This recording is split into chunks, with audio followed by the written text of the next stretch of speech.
Hello, my friends, and welcome back. Thank you very much for being with me again today. Now, it seems the Ukrainians woke up maybe a few minutes ago, and they come and report something or come to a conclusion that a lot of people, including me, came to about a year and a half, not a year and a half, a year, and let's say in about a year ago, when the Russians, they say, well, the Russians started applying Syrian tactic, their strategy they used in Syria. Well, that was obvious with Mariupol. Okay, in Mariupol, that's exactly what the Russians did.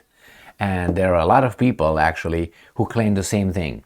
They will do the same thing. They will go around, surround the city, and then gonna give them an ultimatum and say, you know what, fighters, get out, or we're going to wipe you.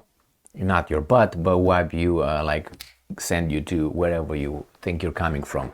So now the Ukrainians saying that actually that's what the Russians start doing. Jeez, oh Pete. Anyway, let's see this article here coming from Ukrainska Pravda. And it's from today, the 10th of April 2023. Russians in Bakhmut adopt Syrian and quote scorched earth tactics. Really? That happened before in Mariupol at least, and that was what, in May 2022. Now, the Russian invaders in Bakhmut have begun to use scorched earth tactics. The situation in the city is difficult, but it's under control, said Oleksandr Syrsky, commander of the ground forces of the Ukrainian Armed Forces. Source: Military Media Center of the Defense of Security Forces of Ukraine. Quote from Syrsky: the enemy has switched to so-called Syrian scorched earth tactics. They are destroying buildings and positions with airstrikes and artillery fire. The defense of Bakhmut continues. The situation is difficult but under control. Let's unpack this BS. So, I've been hearing from the Ukrainians and Americans and the British, you know, the free media, that the Russians were doing this, they have been doing this forever, destroying buildings and positions with airstrikes and artillery fire. So I don't think, they switched to. Now, if they switched, that means it just happened yesterday or today, 2 hours ago. But then they've been telling us about destroying buildings and positions with airstrikes and artillery fire since, 1,000 years ago. And again, there's the first stupidity here, or contradiction, or lie, or disinformation, misinformation. Not mis, because they know what they're talking about. Now, and then this is another, I think, how should I put it, laughable thing. The defense of Bakhmut continues. Like, what do you mean?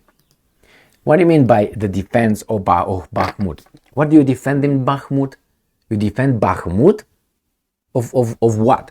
Of Russian occupation? Bakhmut is razed. So what are you defending? People are out. They're just ruins and people who kill one another. What are you exactly defending? The defense. What is that word, defending, over there have to do with the whole thing? You're not defending anything. Nothing. Let's say tomorrow the Russians are just leaving. Did you win in Bakhmut? What did you win? The only thing that you won is having the Russians go back, if you succeed in doing that. Other than that, Bakhmut is not going to be reconstructed in, 20, 30, 40 years. It depends how much money comes from us or from the World Bank and IMF, which are going to be like vultures. They are like vultures right now, sitting on a branch waiting and drooling to what's going in over there and ready to count their money. Not the money on the millions and billions on the computer. That's how they have the money. How do you think they have money? They work for that? It's just numbers. And they're going to give you a loan based on what keys they push over there. And then you got the guys who are going to win the biddings to go in and reconstruct. Okay, all right.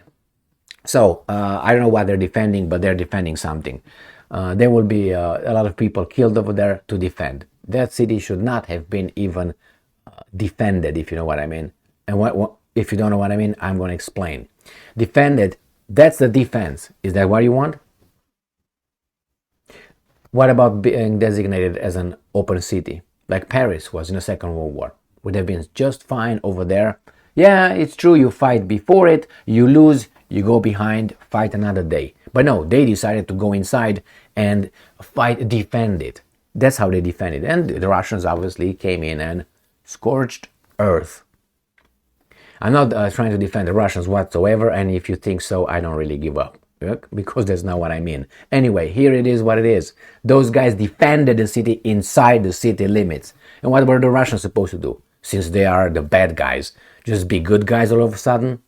Now, besides, you tell me if you find in the mass media one thing in the past year that would tell anything not good, positive about the Russians. Anything. With all the evils they showed us they have in their hearts and all that. One thing. Everything is just, they're this, they're that. Everything is negative. That tells you, the mass media should tell you, I mean, they don't have to convince me, okay? They should tell you how honest the mass media is and how objective it is.